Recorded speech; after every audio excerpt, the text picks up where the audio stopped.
Facebook Live. The title of this Facebook Live is, Jane? Yeah, this is a recording on what is the capstone of victory in the age of Zion, and why is it more than victory at the cross? So welcome, everyone. We really want to help you understand this topic that we've journeyed with an awful lot, a lot more. And to do that, I'm really feeling Yahweh saying, you must bypass the mind. It gets so complex at this level that we must do this with infused knowledge, with telepathy, with the one mind of heaven. Just allow your spirit understands this. And it's just about reminding you really of what you already knew. So just allow it to flow into your spirit and just pick up the key elements rather than digesting it as a textbook. It's so important. I've found that this is how you understand things quickly.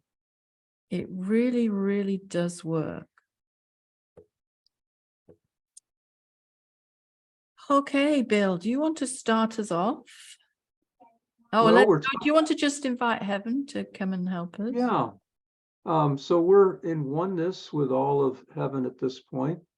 The Godhead, seven spirits of God, wisdom, handmaidens, the deep being with respect to mysteries, and others. Anyone who has a mandate to be part of this, we welcome you to be part of it. Just feel that expansion out into all those different beings and members of the Godhead.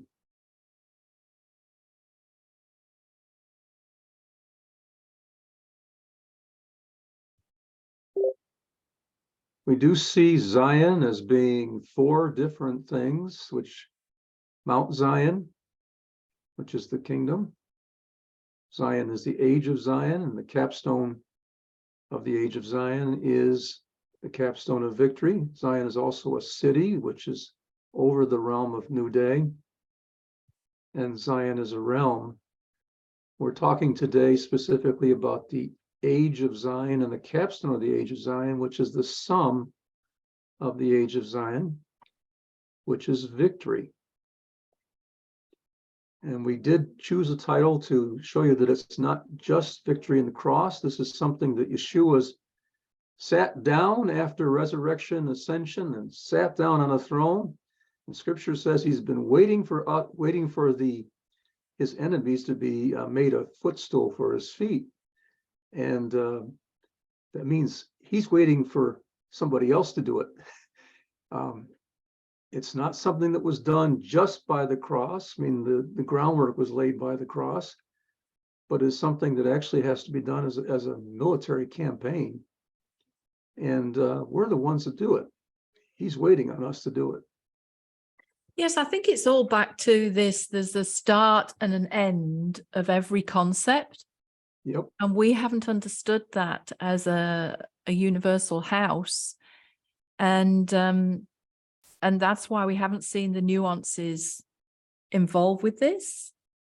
And I think the victory here is probably more the end, and the start is the cross. Yeah.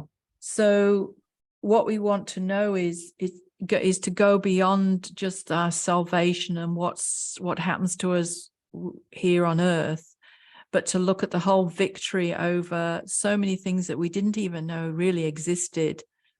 And there's been a massive awakening.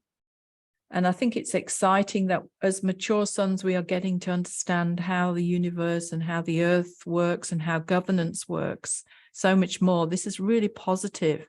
It's not demeaning the cross. It's not demeaning what we did in church. It's just expanding. It's like we're all moving from high school to university. And that's an exciting time. It's not one to be resented. So just to run over, the two pillars are honor and favor of the age of Zion, and then 5 stones: glory, power, greatness, majesty, and then the capstone victory. Yeah. And we really see we've done a journey through a lot of all these names, and done often like the start and the end. And I can testify, I'll speak at the end to why I can see how this age of Zion is so linked with our journey in glory and power and greatness and majesty. And it all links with victory. It all makes complete sense to me. So I'll explain that at the end. But initially, I think one of the key things we're seeing victory over is the false prophet, the beast, and Babylon. And if you look, I think there are many layers to the false prophet, but one of the main ones we've seen is the media is the false prophet. And most of us have come to an awakening of how mainstream media has been feeding all sorts of lies or half-truths or what they want us to hear. And most of us have come out of that and gone and sought other sources that are not governed by large corporations. And that's been an amazing awakening as we've found all sorts of things we'd never would have before. Anything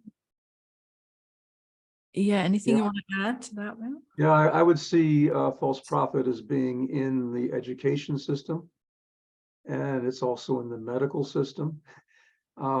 Any place where there's a voice speaking, this is truth. If it's speaking lies, it's false prophet. Yeah, absolutely. Really good point. I mean, they're using all sorts of things. And I think that's the subtle thing, even music, films, all sorts is being used. Yeah, and the other thing too to be aware of is whether you're liberal or conservative, the false prophet speaks to both groups. If we're talking about political liberals or political conservatives, he speaks to the conservatives and says the liberals are the fault, or they're the whole problem. And he speaks to the liberals and says the conservatives are the whole problem. Whole purpose is to keep the two groups completely at each other's throats and not realizing that there's a level above both of these groups where the evil is actually at work. Puppet master, just like with a marionette pulling the strings for everybody. So don't I've learned not just to listen to the particular television state, to avoid the television stations for the news that I disagree with, but not to listen as much to the other ones that I do agree with, because what I find is they disagree on a whole lot of things, but the few things they do agree on, that's what the real agenda is. You find both groups agreeing on something, that's what they really want you to do. I think also the amazing victory and freedom comes when we actually come out of politics as well. And we actually start to look for the real kings of the earth. Who are they? And who are the good kings, not just the bad kings? And that's what I wanted, felt Yahweh stressing really strongly this week, is you have to ask yourself, who are the good kings? And typically the old thing a few years ago was the white hats. I actually see that's a myth. There so many of what supposedly white hats have been infiltrated with a misunderstanding of the real situation, and they're seeking to do good, but they're actually contributing to the bad because they haven't understood the big picture. And we also have to realize there was a king of kings in the past, a real earthly king of kings. So there is going to be one today. And I think many people are triggering over this because they haven't looked for that, and therefore they're looking, we just look to the sons for the wisdom and the knowledge, but to recognize God uses all sorts, and the more practical details of running things are likely to be not the sons, the in-depth sons of the forerunners of the highest wineskin. But it gives great confirmation if a lot of it actually ties up with what we're seeing. Then we've got real assurance that we're on the right track, and we've got real earthly confirmation that things are being reformed. It to me, it's an amazing thing. It's not a trigger thing.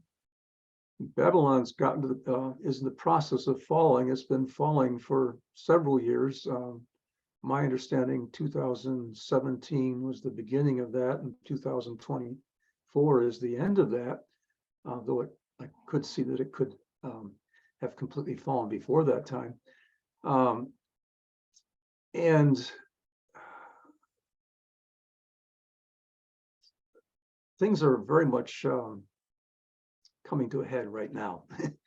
Yeah. That's what I'm trying to say. It's very interesting. I mean, lots of things that were happening were behind the scenes, and it's getting to the point where world leaders are resigning from their positions because they don't want to be the guy that's actually in office when the whole thing falls apart. Is revealed to have been what it was. They don't want to be the one that's there at that time, so they're getting out just before. Very interesting time that we're living in. Very encouraging. I mean, it could be scary if you didn't realize that it was part of a plan and that it's actually a good thing. But anyway, I do see a point when the 1,000 years has fully begun on the Earth timeline. I personally see us as forerunning that right now, where there are people that are right now being prepared to function as righteous kings on the earth. And government will be run by righteous people at that point. And those who are unrighteous will be removed, is something that I see. I see the need for us at this particular point to finish our training in preparation for that. There will be a place for us either at the citywide level or worldwide level or whatever it is that Yeshua has kings of the earth, as Jane said, that are in training right now to eventually be doing a lot of the governmental positions, and you won't have all the fraud and such that's going on today in government. Because the people that will be there will be people that are God's people and not just believers, but people who have come to the place that they're functioning in practical righteousness, and they cannot be bought and cannot be threatened. That's something that I see eventually coming into place. Yeah, really, really good. So do you want to say a little bit more about the 1,000 years? Yeah, it has a beginning and it has an end. That's the first thing. And I see the beginning as being where the first resurrection occurs, which is some individuals being resurrected, and the end being where the second resurrection occurred, which is everybody else, every other believer who wasn't resurrected in the first resurrection or hasn't been given longevity will be resurrected at the second resurrection at the end, as will all unbelievers be resurrected at that point too. In between, there's a 1,000-year period of time where the kind of government that I just described will be upon the earth. The devil will be cast into the bottomless pit for these 1,000 years. So a lot of the stuff that's instigated by him won't be instigated until the very end of that 1,000 years, in which case there's another cleanup that happens. There's a cleanup that happens just before the 1,000 years and removal of evil in governmental positions. And at the end, there's one last rebellion that the devil is led out of the bottomless pit to orchestrate, to organize, and one last cleaning out of all the rebels will be killed at that point. So there's one of those cleanups at the beginning and there's a cleanup at the end. And in between, there's the lion laying down with a lamb, and the peaceable kingdom that I'm really looking forward to. And Some of what's exciting is that I think that bottomless pit is just like an energetic structure in the universe. It's a prison. Yeah, and it's a sort of a binding energetically. And we've actually had confirmation of this energetic binding from other sources.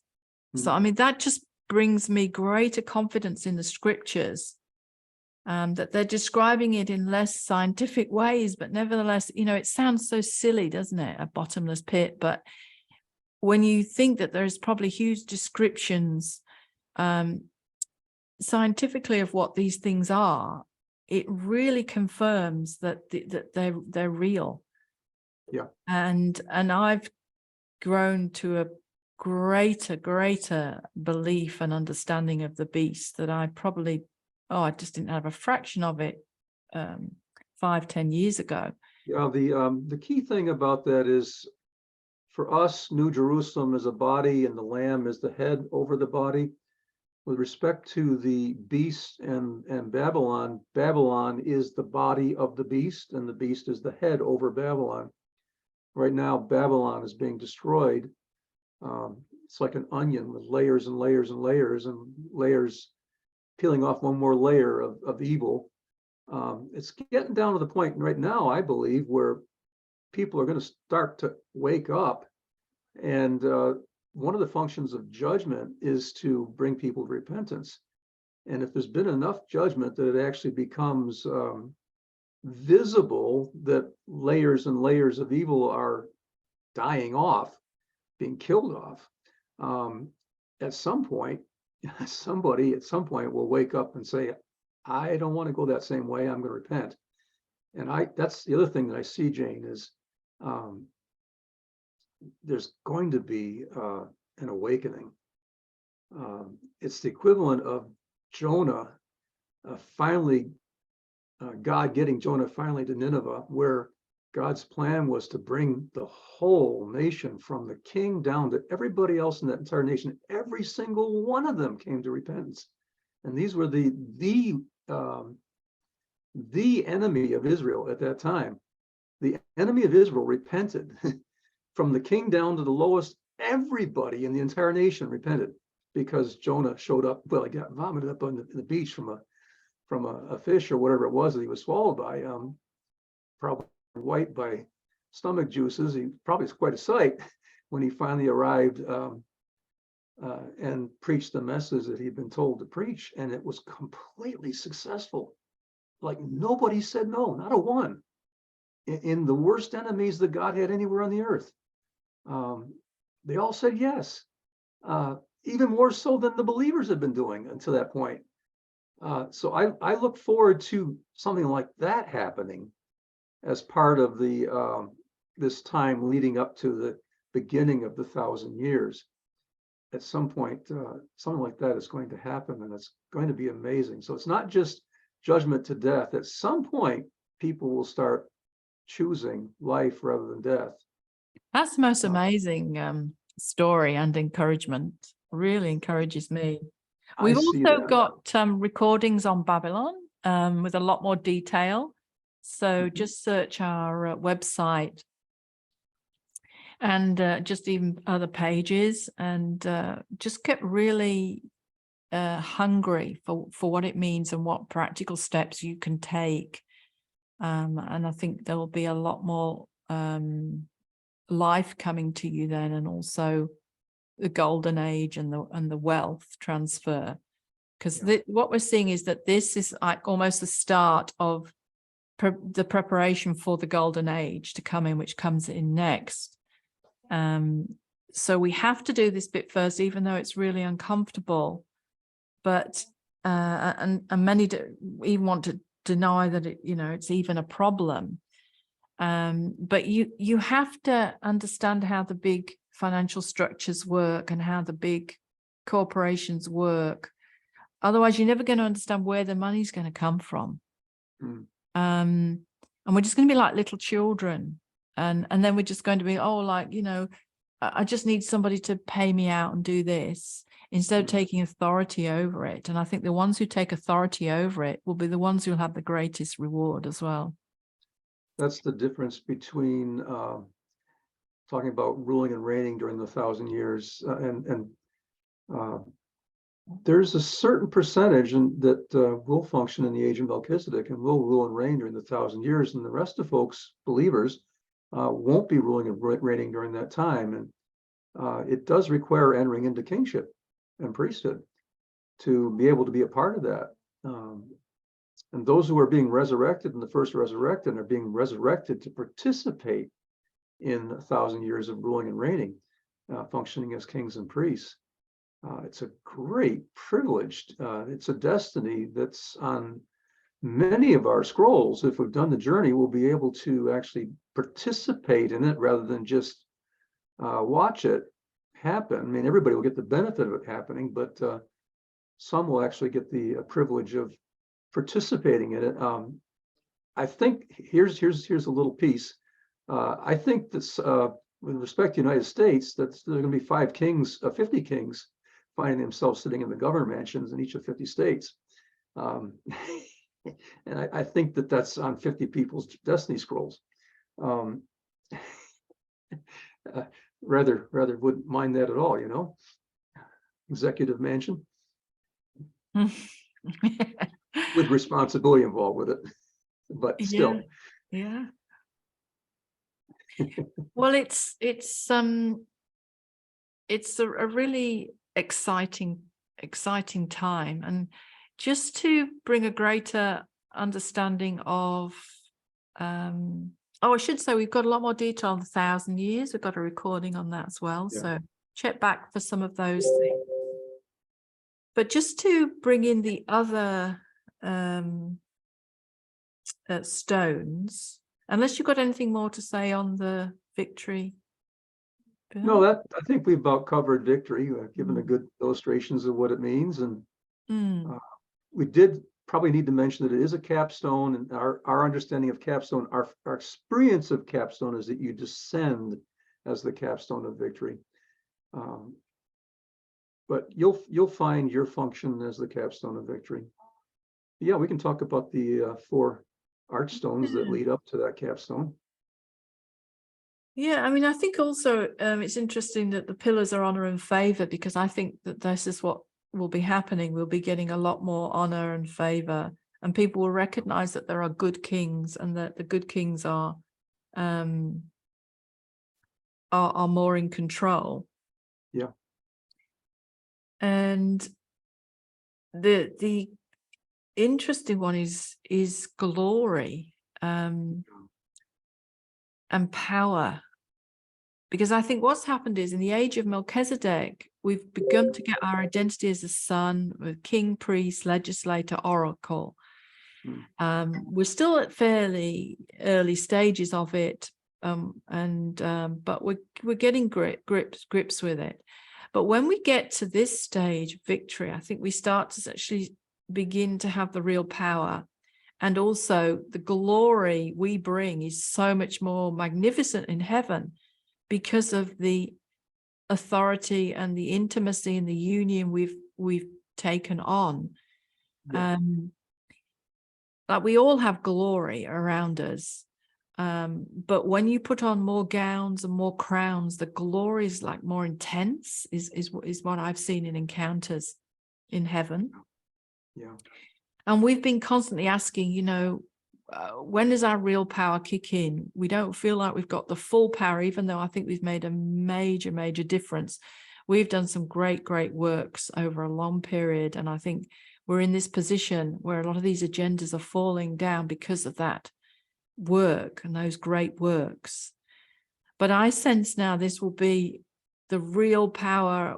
We'll see quicker manifestation personally and on our king mountains, because I think it'll almost be like an avalanche. I lost you, Jane. Oh, can you hear me now?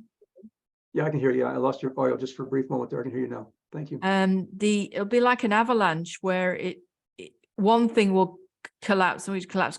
So the overall effect and manifestation will be magnificent at the end. It will be so compounded. Yeah. It's going to be wonderful, I think. Yeah, there's an acceleration that's beginning, and it's just the slow part of the acceleration, the beginning right now.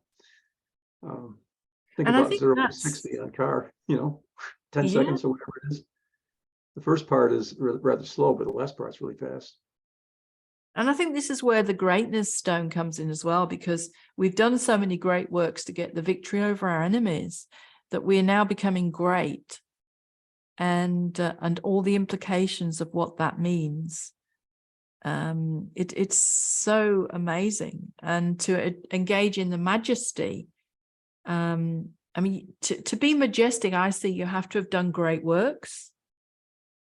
Yeah, And in order to it. yeah, as Yeshua's done great works, it can't just be like in name only, oh, you're my son, therefore you're great. Yeshua had to do a journey of immense great works, and so do we, but we get the reward and the recognition in heaven and the authority and the glory. And we move to a whole new place of victory, that is victory over the heavens, victory over the cosmos, victory over everything. Not just, we're saved and we can go into God's presence. Much more than just that. Yeah, Definitely, victory has to do with kingship. It definitely has to do with kingship and overcoming enemies. And we've seen that salvation is way more than just what it never really was about salvation from eternal damnation. It was always so many different layers. Yep. So this is where we're understanding the victory a lot more. Yeah. The list of things that we have victory over, we haven't emphasized or enemies of God, but also we talked about the false prophet, we talked about the beast, the evil kings of the earth we talked about. Then there's also death and the grave as being things that we have victory over as well. Resurrection, of course, is involved with that, but so is immortality, and we didn't cover that in detail today, but just want to mention that that is also part of that.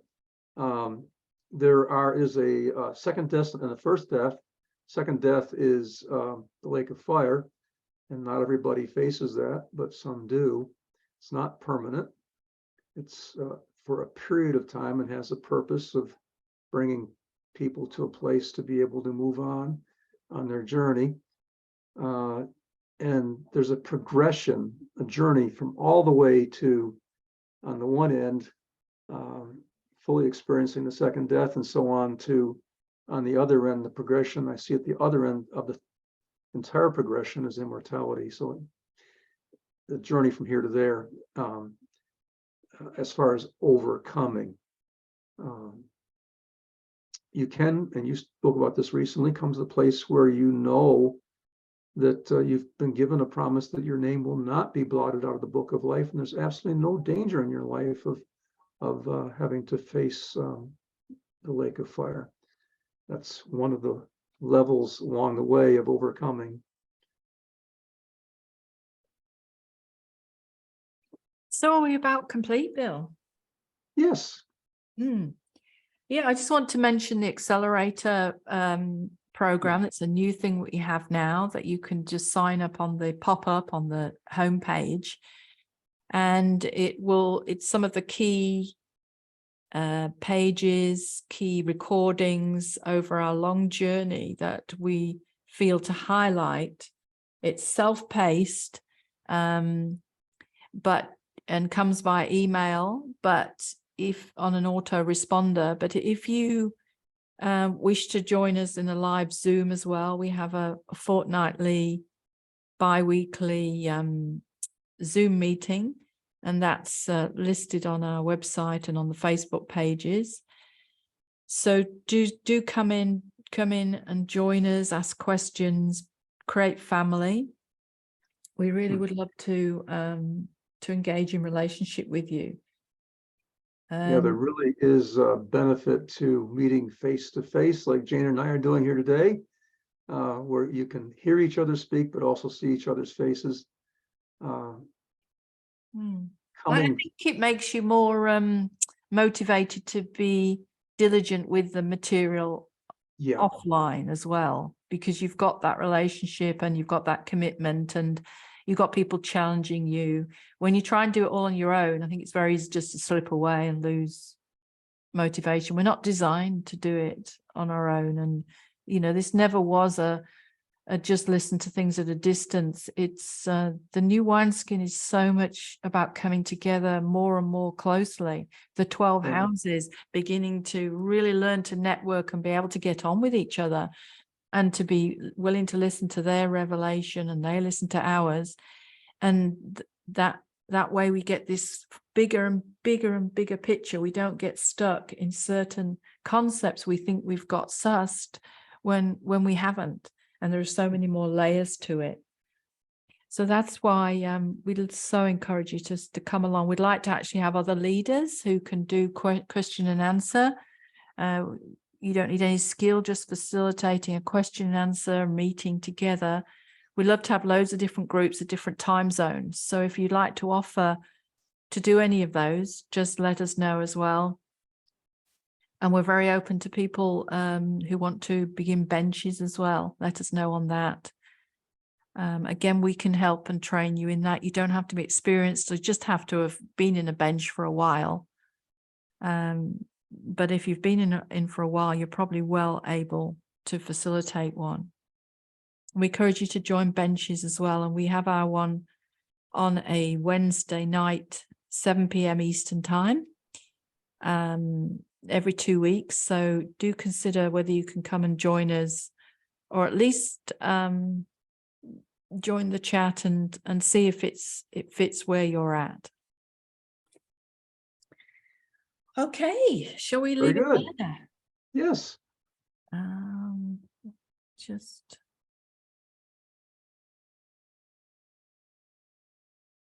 end the meeting. Thank you, everyone. We love you guys. We really want to Yes. we do this out of love for you, that you will grasp the wonders of this new revelation, and just see our heart to want to see you in the fullness of your destiny, your identity, your inheritance, everything.